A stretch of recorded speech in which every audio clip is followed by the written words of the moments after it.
we're working on this future boarding for our entire Girlfriend Doctor community. And so let's start with creating this pillar of joy and passion.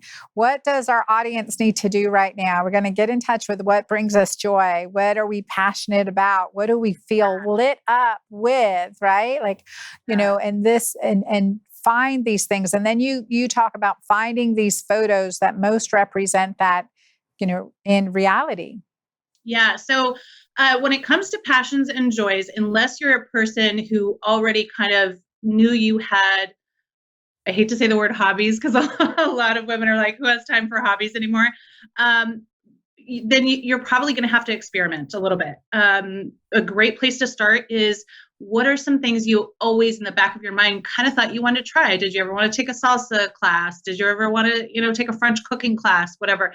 So what we're trying to do, this is the one area where we're not focused on huge dreams. I'm much more interested on, how do I make my life balanced and full today and as I grow, as I up level? So this is teaching us how to have skill sets that really fulfill us, that help us kind of, disconnect and all of that. So that's a great place to start, is kind of going through that quick inventory. Hey, what are some of those things I always wanted to do?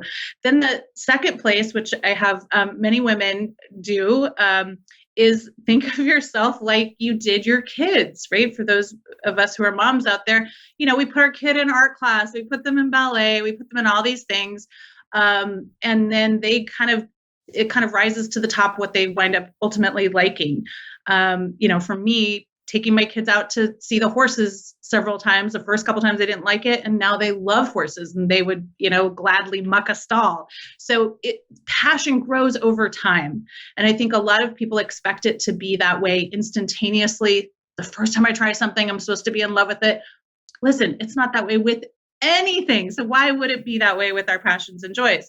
So, pick up painting, start cooking, just whatever it is that kind of interests you, and stick to it the same way you'd have your kids stick to it until you kind of decide, yeah, this is for me, or not so much for me.